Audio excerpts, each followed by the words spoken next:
Good evening, guys. Welcome back. Sorry to everyone for the delays, the slightly pushed back schedule as teams not showing, teams having to change the bracket, and teams having to sort out any technical issues they have. But guys, we are live.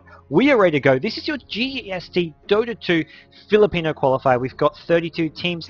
I believe we had even more sign up. Unfortunately, it was limited to 32 teams. Not everyone gets to play this time. We're going to look to expand it in future months, but this is your GEST Dota 2, and we've got a great matchup to start off this qualifier. A team very well known in the Dota 1 scene, somewhat dominated the Dota 1 scene next to Dreams. It isn't Dreams, it's Pacific.Emaxx up against Ztwin. We're going to hop right into that, guys. I am your commentator, David GoDz Parker, and this is going to be your Filipino qualifier for the GEST Dota 2. One team will come out of this. One team will get to join the main event, which goes from November 3rd and 4th. It's a one-weekend event with 16 of the best teams in Southeast Asia, so a very prestigious event. All these teams just want to get in there. Even if you don't do too well, the fact that you get to compete, that you get to say you were in there, you were one of those 16 teams who are the best in Southeast Asia. So these qualifiers are a big deal for upcoming teams just to sort of get their name out there, as well as for these fairly established teams. I mean, you've got Pacific Esports, they've got Emaxx, as well as Palit playing this qualifier. We had Dream sign up. Unfortunately, they couldn't play. Some stuff came up. MSI Evolution Gaming Team, they're in this qualifier as well. So a lot of big names from the Filipino Dota 1 scene are looking to get a spot, are looking to sort of join those other teams.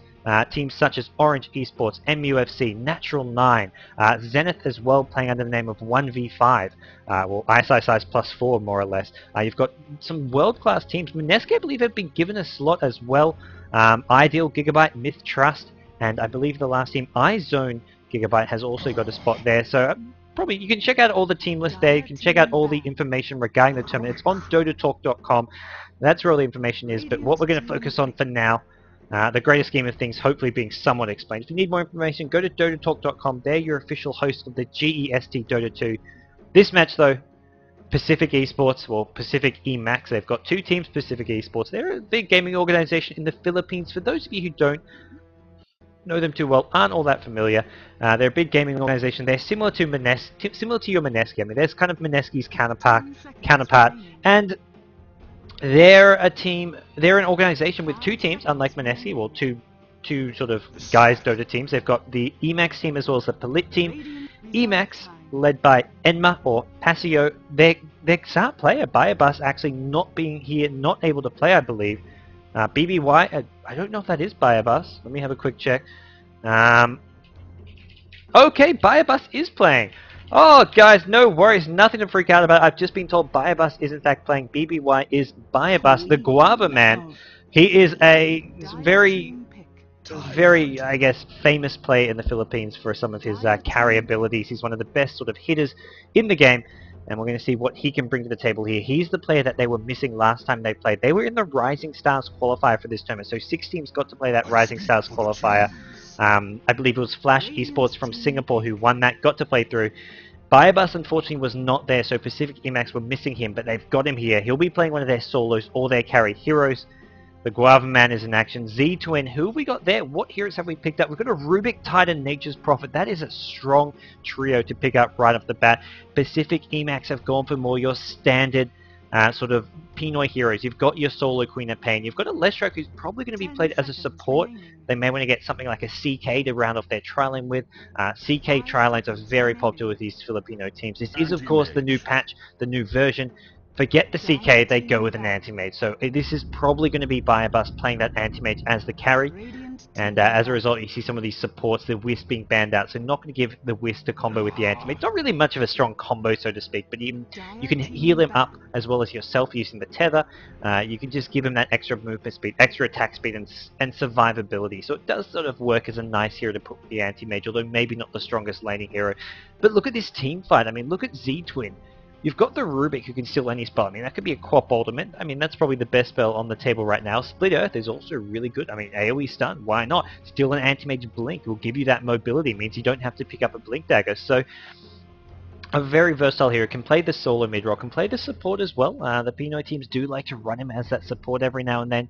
And the Big Tide, it's sort of been the flavor of the month. This hero has been winning a lot of games, and it really is such a strong hero. Can be played as a support, go into that off lane as a solo. It can get up some nice support items, the Arcane, the Mech, the Pipe, Blink Dagger as well in the mid game to give that a nice initiation. There's so much you could do with this hero, and it just fits any and every lineup. It's kind of like the old Windrunner. Teams used to always first pick Windrunner, or second or third pick him, just because he fit into any lineup and was so strong all around. He's fallen out of favor late, but now it seems to be the Tidehunter, which just fits into any lineup, can be used in so many different ways, and we'll see whether or not it is going to be a solo, side lane solo or a support tide. Someone's been asking who are the players, who are the teams.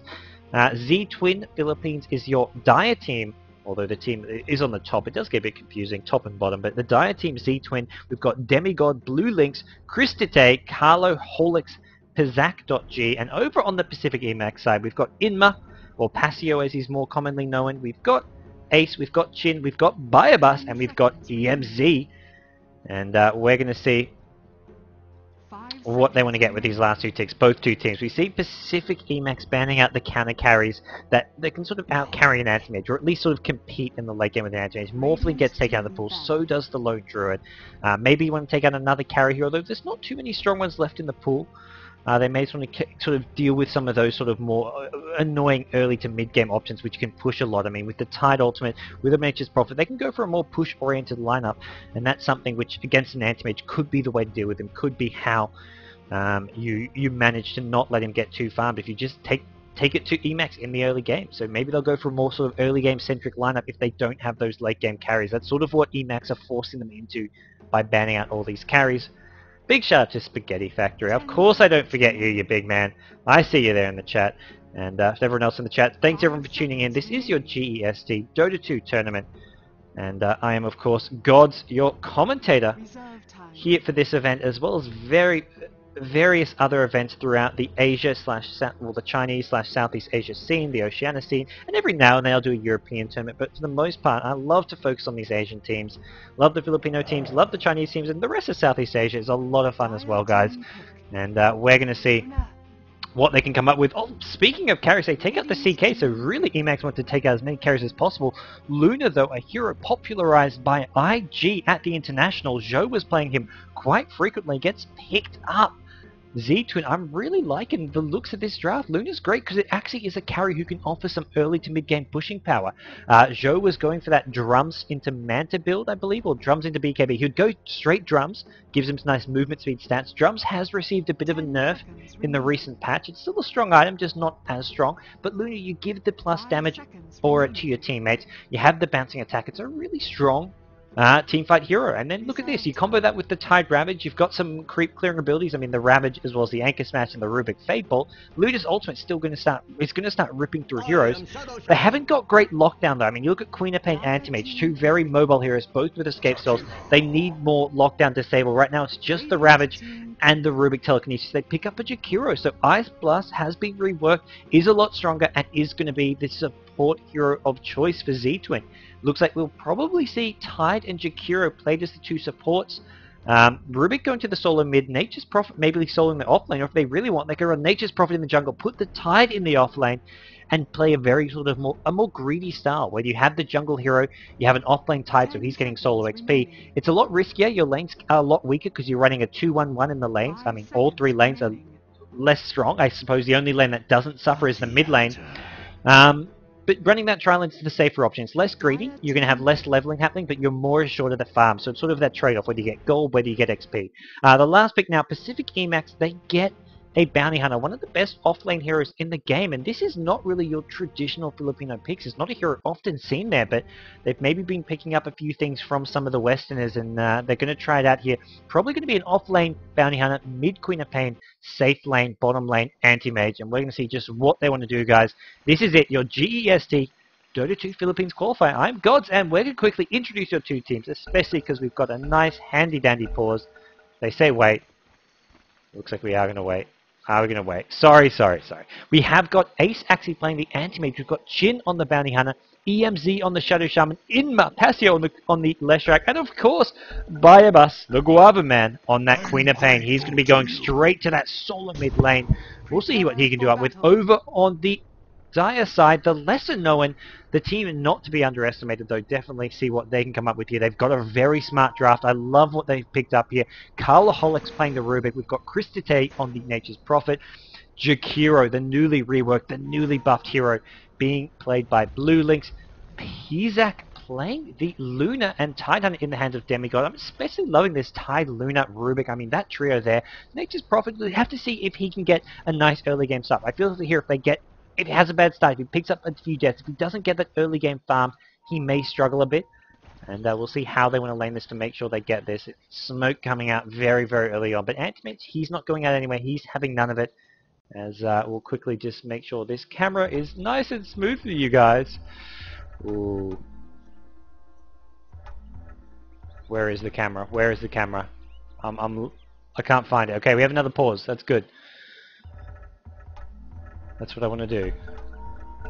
I wish I knew how to find stuff I want. Game. Camera acceleration. There we go. To battle. Oh, look how smooth this is. Look at this. Look at this. I don't know what I'm doing, guys. This is why I never stream. This is why I always co-cast with LD. I'm lost without LD. LD streaming as well. For you guys who want to check out another game, I believe TNC, I'm going to be playing on LD stream. That's twitch.tv/LD Dota. And then the Dota Talk stream, twitch.tv/Dota Talk stream. We've got Jay, an American caster. I believe he's streaming MSI Evolution Gaming Team in their first round matches. So the two other sort of big teams in this qualifier being streamed. Pacific Elite, I believe their match is currently unstreamed. But I'm sure there'll be, as the team goes further, we'll have more matches of theirs being covered. Haste. For the time being, though, we have got Bounty Hunter picking up an early game haster, and he gets scattered. Plenty of pings going on. This won't really benefit him all too much. If they've got sentries, they can keep him out of the lane regardless. And that they have THD. I call him THD because in Dota 1, he is the twin-handed dragon. Here in Dota 2, he's just the Jakiro.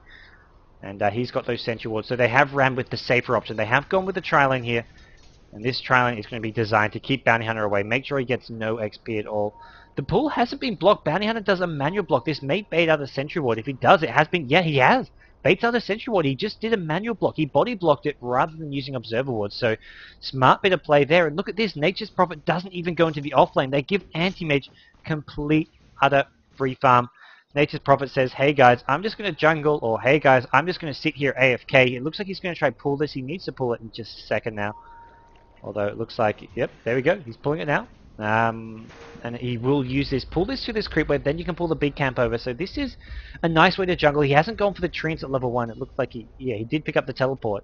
And there we go. Pulls the whole creep wave. Then he wants to probably pull this big camp over. And that will deny a lot of XP.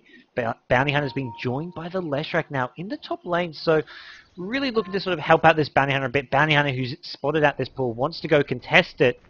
Nature's Prophet, though, spotting this Bounty Hunter, suddenly it's like, what? Bounty Hunter's like, wait, there's 4 heroes top? What is going on? Anti-Mage is going to have a free lane. Shadow Shaman doesn't even have to stay bottom now. He does have the option to use this pull. If it hasn't been blocked, and it looks like this Sentry Ward may have done so. And that's going to cause him some problems. Nature's Prophet thinks about TPing bottom. Thinks about it again. Is he going to stay? It looks like he will. He's happy to stay bottom. Shadow Shaman still lurking around. Is this going to spawn? If this has blocked it, that's going to... Yeah, it's blocked it, so that's going to really make it harder for Shadow Shaman to get levels. He can't just use those pulls. What he can do, though, is, well, gank this Nature's Prophet. Level 2 mana break. Shadow Shaman is going to have this Shackles. Can he get close enough? He hasn't actually leveled it up yet. Ooh, EMZ, man. Get that Shackles. There we go. He levels it up now. That was a kill. Unfortunately, he hadn't leveled it up. A bit of a misclick there, or just a huge brain fart coming out from EMZ. Ace is like, where's the Shackles, man? Where's the Shackles? No kill for Pacific.Emaxx. They could have done a lot of damage there. I don't know if they would have had enough damage. I mean, 300 HP. With a Shackle, it would have given Anti-Mage 2 or 3, 2, 3, maybe a 4th extra right click. Probably would have got Prophet either down to about 50 to 60 HP or maybe killed him. Would have been close, but I think Nature's Prophet had enough HP to survive that one. Top lane now, look at this. The wave's already pulled nice and far back for Bounty Hunter, so he's actually getting XP here. And look at this laning setup. Pacific.Emaxx are in some ways winning all 3 lanes. Okay, they're not winning top lane, but Bounty Hunter's getting XP versus tri-lane. That's a win in my books. Mid lane, you've got this dual lane. Buyabus, Queen and Pain, managing to outfarm the Rubik for the time being, and that comes down to some Leshrac support as well. And then bottom lane, Anti-Mage, complete and utter free farm. That's something to be worried about. Nature's Prophet TP's back towards the top lane. He's going to go for this small camp pull again. Ztwin, it looks like already, I mean, despite their, what I thought was a clever draft, they've just somehow managed to not lane this as well as they could have, and some of the decision making so far has not been the correct ones, I've got to say. There's plenty of time to turn around. We're still only just a bit over 3 minutes in. Rubik is the hero to look out for once he gets rolling. If he gets sort of kicking, you can see him really roam the map and have a big presence and help solve some of those other lanes. And he's not really that far behind Queen of Pain. Just a slight CS lead for Queen of Pain, 18 CS to 8, a bit more than a slight CS lead actually. But for the time being, Rubik at least getting farm, getting that solo XP, and Bounty Hunter does need to be careful with this top lane. If Bounty Hunter gets picked off, that's a big win for Ztwin here, and that's what that's what they've really got to try to do. They've got this trial and they've got this Sentry Ward down. It's just in the lane though, places it very far up in lane here, and it looks like Pacific. I mean, look at this. Jhin just comes in, ninjas some neutral creeps, and he's going to walk away. They can't really put much more pressure on him. They've already used up the Sentry Ward. Nature's Prophet buys a dust. They really want Jhin. He's saying, come on, guys. There's a Queen of Pain and an Anti-Mage. Why are you shutting me down? And I have to say, this is not the hero to shut down. Bounty Hunter is not the hard carry of this Radiant team. I mean, there's a hero that pub players love to go for the Battle Fury on. They love to pick up that Battle Fury and go for that sort of farming build, but it's not really the way to play him in competitive Dota. And uh-oh, this does not look good for Rubik. He goes down. Buyabus picks up the kill. Early first blood for him. He's picked up Bottle, Null Talisman, and a Magic Wand. Is he going to do some Bottle Crowing? It looks like he may just do just that. Make sure he can be constantly rejuvenated, constantly spam off those spells. And now top lane. They want Bounty Hunter. The Sentry Ward is there. Gush goes down, and with all these 4 heroes, they can't kill Bounty Hunter. He's got the Windwalk without another Sentries or Dust, which they have got. Nature's Prophet will need to pop this Dust. He does so. Waits a bit too long. Ice Path, the newly reworked spell, catches the Bounty Hunter. He's going to go down. Luna picks up the kill as well. So not only is it a kill on Bounty Hunter, it's a kill going to the Luna. It's potentially a tower going to the Luna. They really want to push this. Luna's got treads. Luna's had a lot of farm here, keeping on par with the Adz Mage as well as Queen of Pain. The problem is, Luna has the same as Adz Mage and Queen of Pain. Where's the solo mid? Where's Rubik's farm? He just hasn't got it so far. And we're going to see Bounty Hunter TP right back in. The Dust is going to be on cooldown though, so they can't actually go in for the kill. The tower will go down. Can they get the deny off? Jakiro gets the tower, and look at this, THD! Oh man, he gets the kill once again. Bounty Hunter goes down, and Tide Hunter walks away with his life, 40 HP, and they get a second kill. Leshrac goes down. Ztwin, despite the poor laning start, have just, in the matter of seconds, turned things around. 3 kills in a row, 2 on Bounty Hunter, 1 on Leshrac. They get themselves a tower, and this is going to be a very farmed Luna all of a sudden, picking up a kill, 2 assists, some tower gold. He didn't get the tower kill himself. I believe that went to the Jakiro, but still, that's a big, big win. Pacific.Emaxx need to be careful. They overextended there. Bounty Hunter didn't really want to go in how he did, and now needs to be careful. Prophet's coming back. Prophet has that dust as well. And now, things have seemed to calm down a little bit. Queen of Pain looking to sort of really keep this Rubik out of lane. Rubik out of mana, has HP, does not have mana, and Queen of Pain, he found that rune. He's got that regen on his bottle, and he doesn't have to spend as much time bottle crowing when you've got that. He can just spam it off, pop the regen rune, and then wait for it to come into play.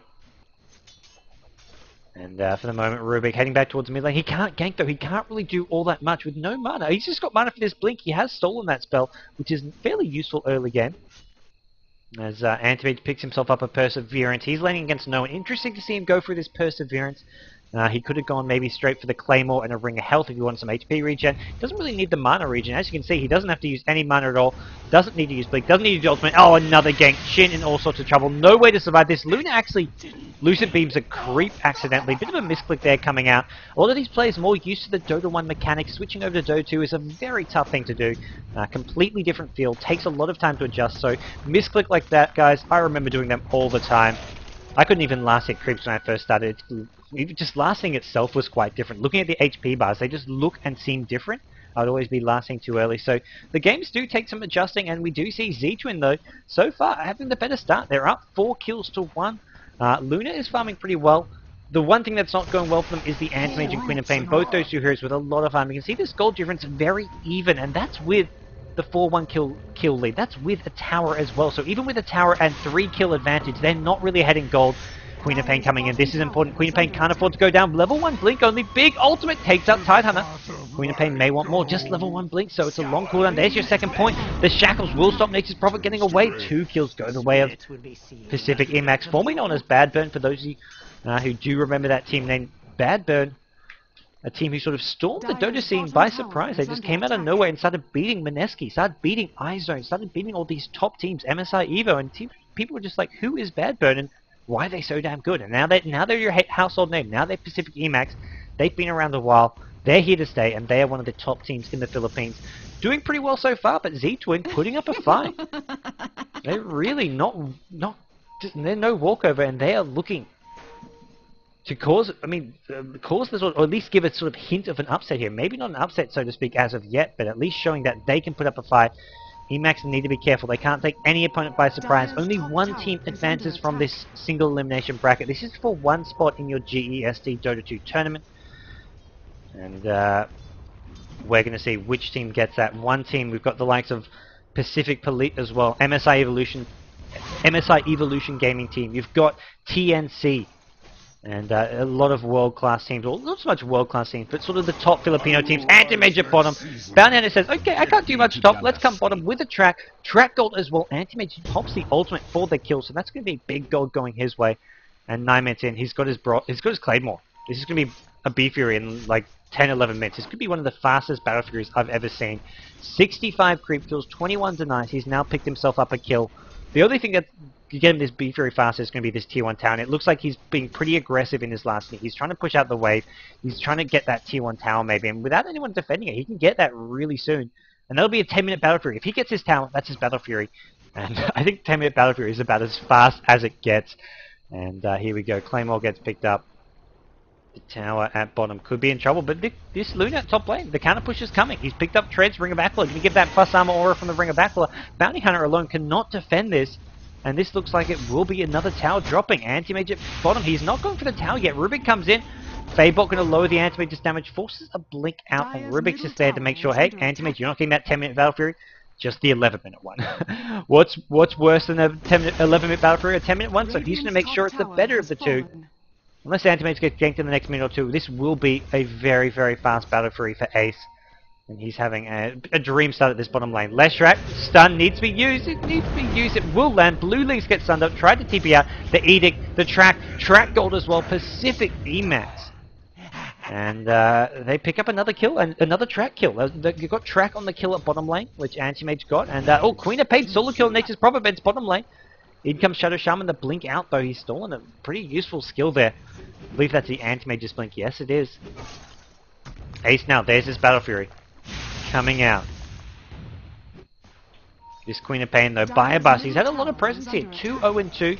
Treads, Null Talisman. He's got an extra Robe of the Magi, so it could be a Silencer coming up to explain the Robe of the Magi. Not much else you would make with that. A Yule Scepter as well. But apart from the Yules and the Orchid, there's not much else you'd need another robe for. So maybe that's what we'll be seeing. Leshrac, can he time the stun? He does do so. This is not where Luna wants to be. Queen of Pain has no ultimate. Luna pops the ultimate. Ooh, Leshrac gets out of range just. And here comes Queen of Pain back in. Takes out Luna. Will pay for this with his life. Maybe blink out. It blinks out in time. Firebus still alive. Can he get away? It looks like he will. Some very, very flashy play coming out of him. No losses for Pacific.Emaxx. They pick up the Luna. I thought that Leshrac was in all sorts of trouble, but luckily for him, Luna couldn't keep up. Luna didn't have the movement speed. That's why Zhou likes to go for that Drum of Endurance. Get up the movement speed any way possible. And Bus somehow escapes, somehow gets out. He's got no ultimate, so it's not going to be easy to defend this mid lane. He needs backup, he needs teammates. He can't blink in. If he blinks in, it's probably death. You want to use that blink as an escape mechanism, not as the initiation. And this Tier 1 tower. Ztwin have taken out 2 towers. They want a third. They're well ahead in towers. Not a single tower has dropped for Pacific.Emaxx. They still haven't got this Tier 1 bottom tower. Here we go. First TP in. It's Shadow Shaman.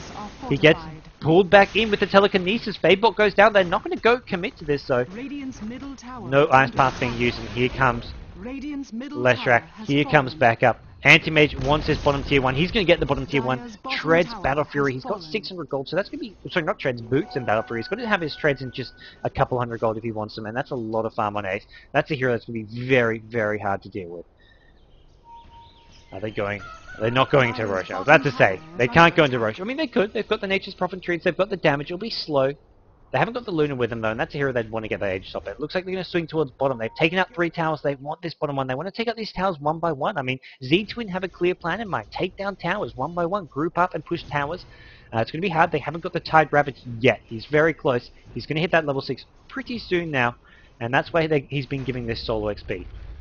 Nature's Prophet, Jakiro lurking around. And Track going down at top lane. This doesn't look good for Luna, I've got to say. His whole team is bottom behind the Tidehunter.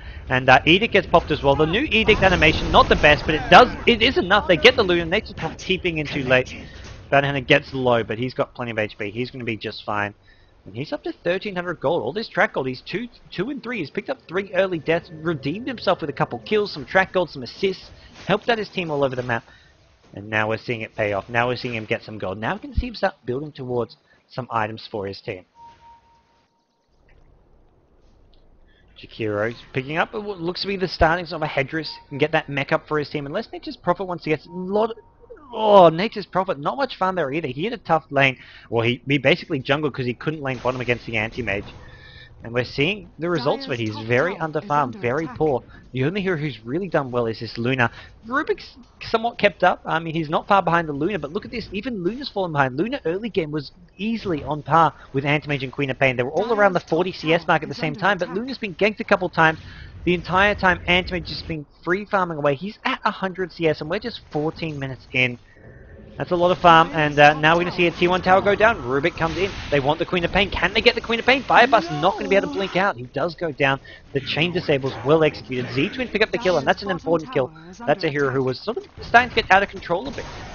The Queen of Pain, the highest level in the game, in fact, level 11, highest level in the game, so that's a lot of XP, some decent gold as well, and with the recent patch changes, they get even more gold, even more XP, so that's the kind of kills Ztwin need to get.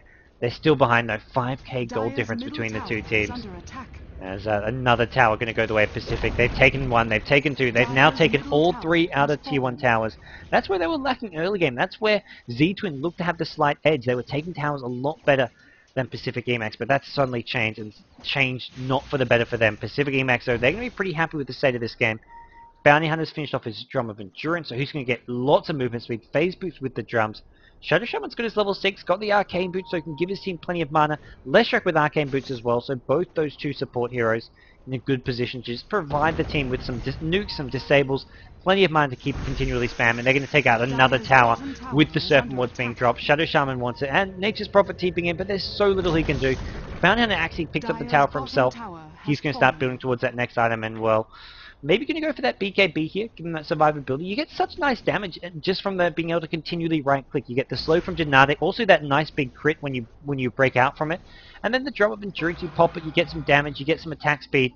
It really does look like... Oh, Rubik, he's stolen the Serpent Ward. He wants to go in. Shadow Shaman in a bit of trouble here. Scream goes out. Queen of Pain. Fire Bust. He does get Ravaged. There's not enough damage. All these heroes so low. Fire Bust. He needs to blink. He doesn't blink. He goes down. Ztwin. What a big win for them. They somehow didn't go down. Queen of Pain just didn't have quite enough damage. They needed one more hero. They needed the Leshrac. They needed the Anti-Mage. They needed someone. Anti-Mage is off free farming though, so it's, I mean, it's a loss for Pacific, but it's not a big loss. All 3-4 heroes, I mean, Tide, Prophet, Rubik, and Luna all got down to about 200 HP. There just wasn't that one extra nuke. I mean, you just needed a Split Earth or a Diabolic Edict, a Pulse Nova, something. An Anti-Mage Ultimate would have gotten a triple kill, but it's Ztwin who come out on top of that class. They don't follow it up with a tower, but that's because of how low they are. I mean, by the time they get to the tower, Pacific would have respawned, or maybe Anti-Mage just TPs, gets himself some kills. But look at this, Anti-Mage, he's got his Yash, he's got his Battle Fury, he's got his Treads. Ace, well, true to his name, he is the ace of this team, at least at this point. The fun is, well, it's lasted for a while, but the more farm this Anti-Mage get, the fun could be coming to an end for Ztwin. The Luna, I don't know. Treads, Dominator, Bringer of Aqua, he's got 1k gold, needs to start building, I would suggest towards a Manta style. But still has a bit of way to go. He isn't quite there yet, and I mean, all these supports for Pacific getting a lot more farm than their counterparts. I mean, Shadow Shaman, as well as Leshrac, both have a bracer or two, well, a bracer, magic wand, arcane boots. Look at the supports on the Dire team, not the same story. I mean, it's boots and a magic wand, no arcane boots for either of these supports, I believe. Jakiro getting close to a mechanism. That's going to help out his team a lot if he can get it up. Uh-oh, Bounty Hunter does get found out here. Dust up. That's what the Nature's Prophet has been doing really well, ganking around with those dusts. But look at this. Chin, Drum Charge gets popped by the looks of things, as well as a Phase Boots. And he's out of there. He's not going to be... They're not going to keep up with him. He's going to be just fine. He's going to survive. And that was 4 heroes committing to a gank on a Bounty Hunter. They don't get the kill. And, I mean, they can transition to a push. That's the good news. It's not like they went all the way there and then have to say, okay, let's go back to farming. They can just group up now, go for the push. Tide Ravage is coming soon. 25 seconds here, and that's kind of a good timing for them. That's a good window of opportunity. They want to push now while these supports especially are still squishy. Shadow Shaman and Leshrac, they're still fairly squishy. Antimage isn't massive yet. He's ridiculously farmed, but they've only really got the next 5-10 minutes to fight before the Antimage decides, okay, I'm going to join up with my team. The problem is Antimage and Queen of Pain are counter pushing you. They could go for a tier 1 tower here, but look at this. Antimage, Queen of Pain getting a tier 2. Not a good trade, not something you want to see happening. And it's just a losing fight if we're giving up higher level towers. And uh-oh, they've gone in. Serpent Ward's still up. Antimage's going to go down. Tide Ravage gets popped. He gets insta-KO'd. Queen of Pain does decide to blink away there. Smart decision from him. Antimage gets KO'd. I mean, he's not invincible. That's what you've got to do. Even with those strength threads, he hasn't got his Manta Style up yet. Even if he had it, he would have gone down there. They even popped the Ravage for him. I don't think the Ravage wasn't needed. The Ravage was hoping to catch the Queen of Pain, I want to say. The Serpent Wards, the Telekinesis, and the Ice Path was going to be enough. But a big kill. A much-needed kill. That's going to slow down Antimage's farm. He's still... I mean, look at this. Look at these numbers. 153 creep kills, and we're just 18 minutes in. I mean, that's a lot of farm for Ace. That's an understatement. That is a lot of farm. And the levels as well. I mean, it's an experience advantage. You've got the 3 highest level heroes in the game with the Anti-Mage, Queen of Pain, and Bounty Hunter all on the Radiant team. The solo mid and then the carry for the Dire team, level 10, level 9. They're only just above the 2 supports. But at the same time, the supports are not that under-leveled. The supports of both teams all hovering on that level 8 mark. So there's not a big difference in the supports. The difference comes with the solos and with the carries. A bit of an advantage to Pacific.Emaxx, but it's not going to be a massive one. I mean, you get a level 2 Queen of Pain ultimate, a level 2 track, and Antimage. I mean, any levels on him is always going to be bad. Just the stat growth is really what he's after, as well as, I mean, getting all those spells maxed out. And also, I mean, his main thing is his gold. And speaking of gold, about 8k gold lead now for Pacific.Emaxx. So it's not looking good, but it's still possible for them to take this. I mean, the net worth for Luna behind the Anti-Mage, but I mean 3k gold behind at this point isn't something you can't catch up with. It's going to come down to not letting the Anti-Mage continue to farm, continue to spiral.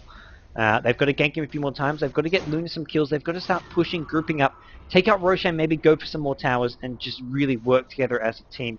Get up some of those items that will help them push, and this is one of them. The Necrobook's coming on the Nature's Prophet.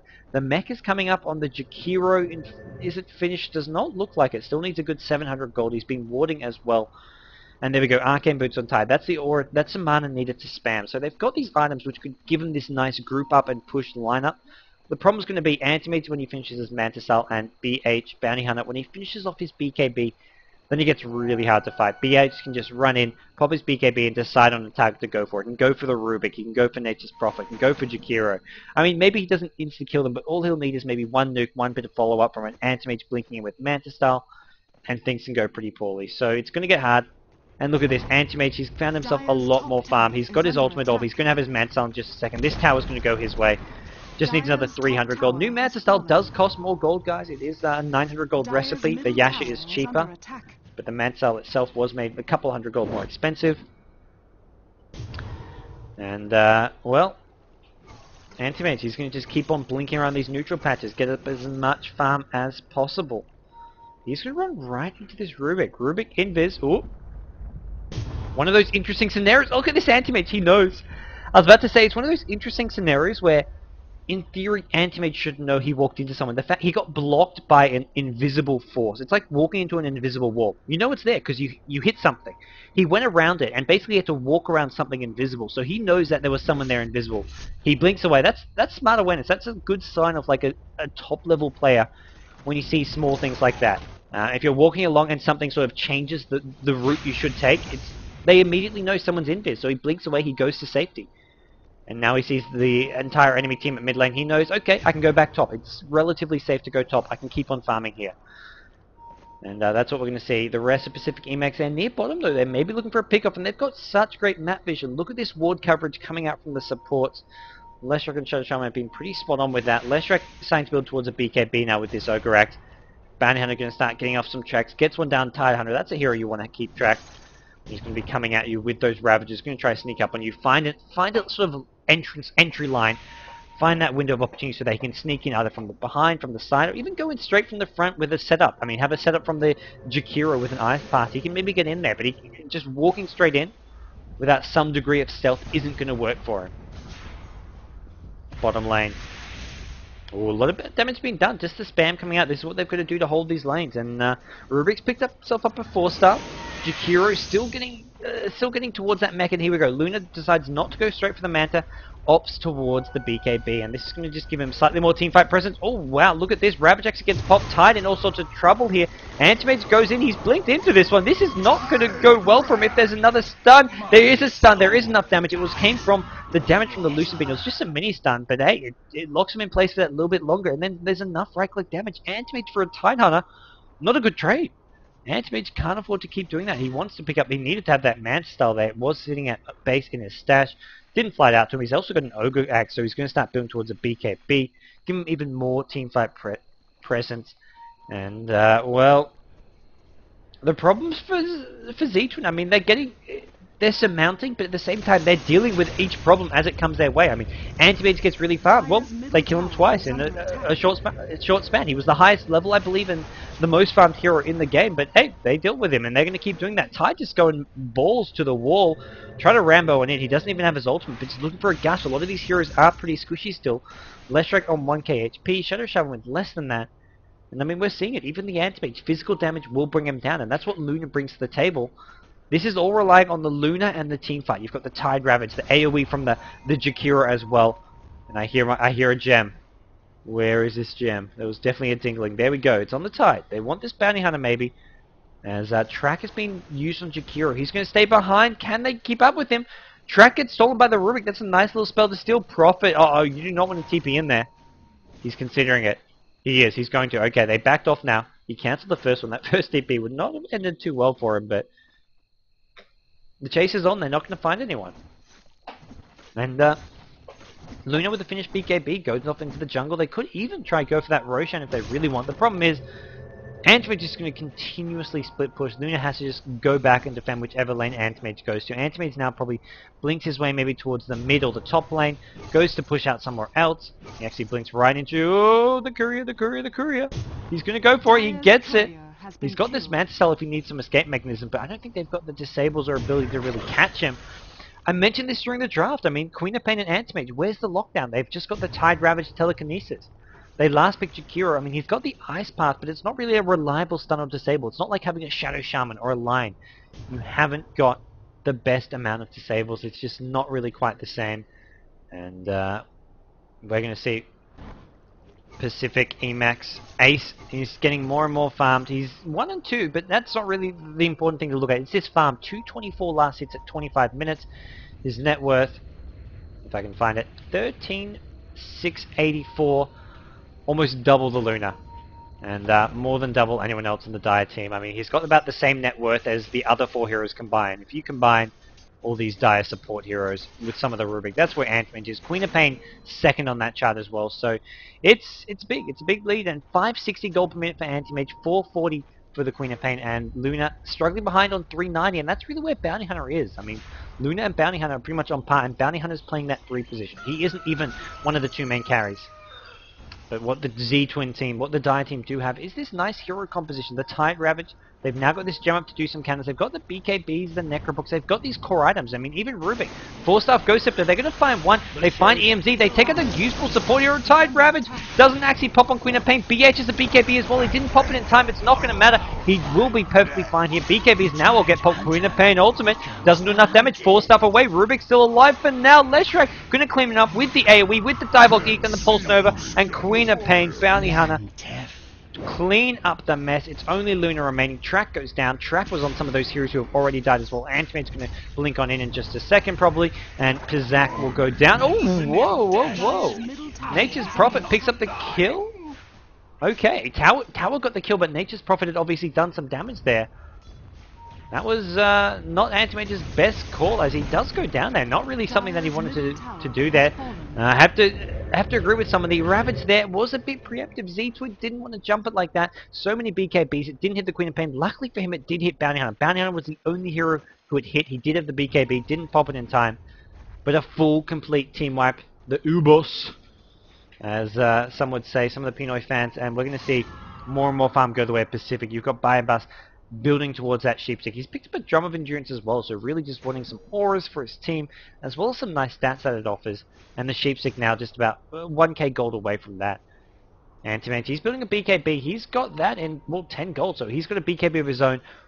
4 BKBs, I want to say. Yeah, for a 4th BKB, Leshrac is going to be coming up in about 600. So we're going to see 4 BKBs on Pacific Esports very, very soon. Shadow Shaman the only one lacking, and well, if he really wants, he can get one. And that's the thing, this lineup, without well, the magic damage going through, how can they win a team fight? They need the Tide Ravage, followed up by some nice, well-placed Ice Pass, Macropyres, the Prophet Ultimate, the Rubik Fable. All these nukes is where the damage is coming from. Even the Luna Ultimate. Luna isn't at the point where she can do the right-click damage. And we're going to have to see Luna get ridiculously farmed and start catching up. And the catch-up just isn't happening as of yet.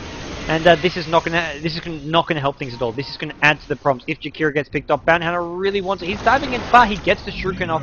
He does get sprouted. He has been dusted up. This does not look good for Chin. Nope. Antimate comes in, says, get off my Bounty Hunter, and he's going to pop the BKB. He's going to go for some kills here. Nature's Prophet is the target. Nice little juke, a couple right clicks. Antimate pops the ultimate. One more right click, does get the kill here. Pops a Mantle, and now he's on the escape. Luna also needs to get on the escape. Needs to be careful here. Queen of Pain, is he going to go for this? Pops a BKB. He wants his Luna. Scream as well as Sonic Wave. Wipes up the Luna. Blinks away.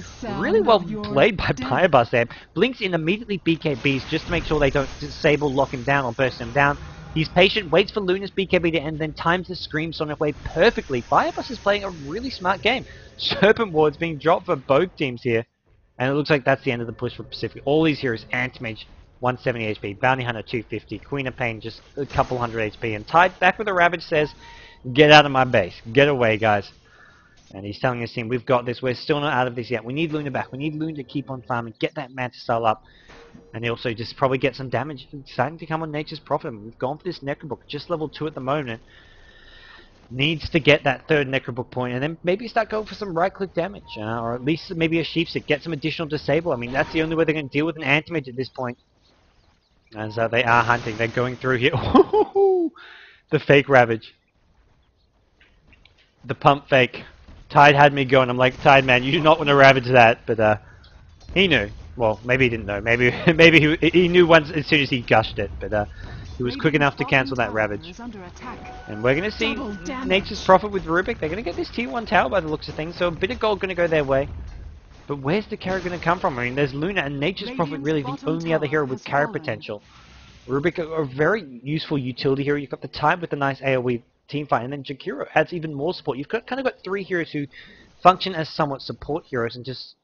And well, almost 4. Nature's Prophet isn't building towards any sort of DPS, so I feel there's just a lack of damage output coming from Ztwin. They're still in this though, they're just going to be careful with how they play these next couple fights. They need to get those Ravage well timed, and with all these BKBs on the field, it's not going to be easy, and there we go. Tide can get caught out. Antimate picks up the kill. He even pops the BKB, just so Tide can't get off the Ravage. I feel even if Tide Ravages there and Antimate doesn't BKB, probably gets the kill anyways, because he can of course blink and chase. And here we go, Anti-Mage getting more and more farm.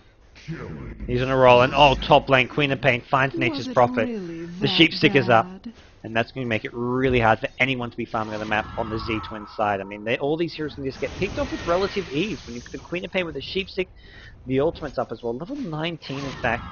Now look at the hero levels. If I can find that as well. Here we go. Level 19 on Queen of Pain and Anti-Mage. 15 Bounty Hunter. The Dire team still struggling behind. Not the best position for them. And look at this. The net worth as well. Bounty Hunter's now overtaken Luna. The Pacific side, they're in clear control of this game. The gold graph, I imagine, getting ugly. 20k gold lead and climbing. Pacific.Emaxx going to be looking to seal the deal fairly soon. They've got to get one more push to latch on, to coordinate. They've got to get this next big team fight, and it's not something that's easy to do. It's not something you can rush against this Tide Ravage. You've got to play it carefully. You've got to be a bit somewhat cautious. And look at this Ztwin preparing for the push coming down the mid lane. They drop the Sentry Wards, expecting Bounty Hunter to be walking down there fairly soon. Bounty Hunter though, he's getting some farm on. He says, hey Leshrac man, don't you be taking my creeps. Leshrac takes a Dark Troll. Shadow Shaman not going for the BKB, picks up a Blink Dagger. Probably the smart, well, definitely the smart item choice. Getting that initiation. Shadow Shaman isn't really there for the survivability. Just needs to sort of maybe blink in, get a Hex off, and then sort of scurry to the sides, get out of there. He's not going to have to sort of stay in the middle of the fight for long. He's always looking to position himself on the edge of the fight. Even when he's initiating, I mean, it gives him the ability to initiate, but like with a blink hex, but then you sort of back off. You don't really fold up with the shackles always. Otherwise, you find yourself in the middle of the fight, copping a Tide Ravage, copping an Ice Path, and a Lunar Ultimate, and that's not really what you want to do as a Shadow Shaman. So this is more for, sort of for that semi-initiation, the half initiation, not the initiate and commit. It's an initiation and back off. And EMZ with a nice impact so far in this game. Nature's Prophet, though, looking for anywhere on the map to farm, has decided the enemy jungle is sometimes the safest place, the place that your opponents least expect you. And now we're going to see the initiation come in. Tide Ravage, it hits no one.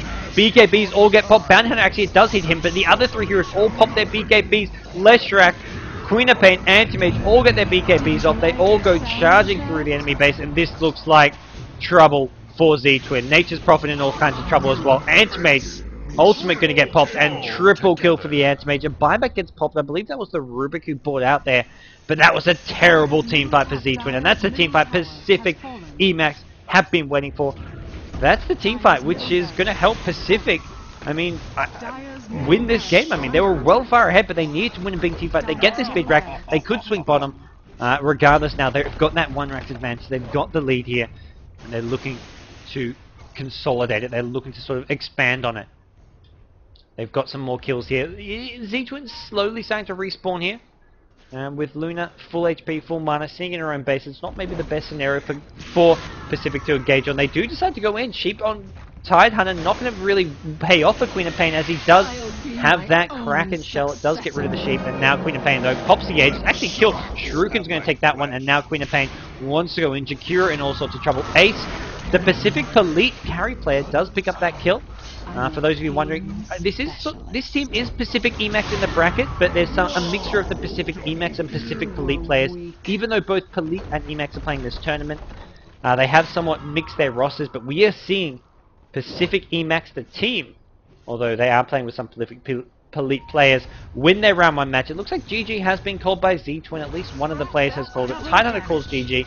Luna, this could be the nail in the coffin. This could be the end for Ztwin, as Anti-Mage wants the kill. It's going to go to Queen of Pain, though. Bayabus gets his wicked 6 streak. 10, 2, and 12. And now with that, the bottom rackers as well. Probably going to drop. Anti-Mage with a heart up as well. He's got a lot of farm. He can sell his TP. Wants to maybe build a butterfly as his last item. As he is forced back though for now. But look at this. Where is the damage going to come from? He's got a heart. He's going to pop this Manta Style in a second. Nope. Okay, he decides to blink out instead. Queen of Pain's going to go in. Sheep is up. So is that ultimate in just 2 seconds. Blinks to the low ground though. Decides to wait for a rainy day. And now Anti-Mage goes blinking in with a BKB. Doesn't actually latch on to it immediately. Ultimate does find the Jakiro. Jakiro goes down. Anti-Mage does get thrown up in the air. He's still got this heart. He's still got this HP. He's going to be okay. Queen of Pain goes in. Any ultimate going to be used? Nope. Tide Ravage does get popped. Queen of Pain still alive though. And it looks like now with that, the bottom rackers will go down. The hopes, the dreams, the chance of an upset for Ztwin probably gone. They had a good start. They were on par in terms of kills. They got ahead in towers, but Anti-Mage and Queen of Pain just got ridiculously farmed. You can see now the net worth for 4 heroes. The top 4 heroes is all on the Pacific Esports side. All of Pacific Esports getting a lot of farm, including the support. Shadow Shaman, more farm than anyone on the Dire side, apart from that Luna. And it's been a very, very present Queen of Pain. Queen of Pain has been ganking around the map, taking part in a lot of kills here. And Anti-Mage has really been pushing it fine, playing with fire. He escapes, blinks away on 30 to 40 HP. And then we'll look at this. Heart regen kicks in. Oh, it's cruel. It's cruel. He goes in. BKB. He wants to go in through mid. He wants to fight this. He needs to be careful. That towers do quite a big amount of damage. Physical damage as well. We'll go through the BKB. Luckily for him, the Queen of Pain is there. Cleans up the mess. Takes out the trash. Wipes out Ztwin. Cleaning their way through to the round 2 of this Philippines GEST Dota qualifier. Pacific.Emaxx, or Pacific Esports, let's just say. We've got Ace, as well as EMZ from Pacific Elite. We've got Chin, Bayabus, and Inma, or Passio from Pacific.Emaxx. They win their round 1 match. They're going to go on to round 2, guys. We may be streaming them again. I'll have a quick check of seeing which round 2 match we will do, but they're going to go through, join the likes of their fellow Filipino teams in the second round, and we're going to see who is going through the round 2, who's going through the round 3, and who ultimately is going to be your GEST Dota 2 Philippines qualify a champion and get to play in the main tournament November 3rd and 4th. That's where the GEST Dota 2 actually happens. That's where the main event is. It all happens in one weekend. That's where the big party is. That's where you want to be. That's where you want to really be tuned in. And that's where 16 of the best teams in Southeast Asia will be competing for that. I believe it's a $3,000 prize pools, all in one weekend. So it's a great event, guys. It's been running for in Dota 1. In Dota 1, there's been $30,000 put into this tournament over 12 months. So if there's a tournament every month with $3,000 prize pool, no, $2,500 in prizes. And in total, it's a $30,000 prize pool over 12 months, and it's now coming to Dota 2. So great to see Gigabyte continuing to support esports, continuing to support Dota, and now Dota 2. Thanks everyone for tuning in. I'm GoDz from GoDz Gamers, as well as various other places. I do work all over the place. I'm a commentator, especially for the Asian Dota scene, and that was your GEST Dota 2. We'll be back soon with another match.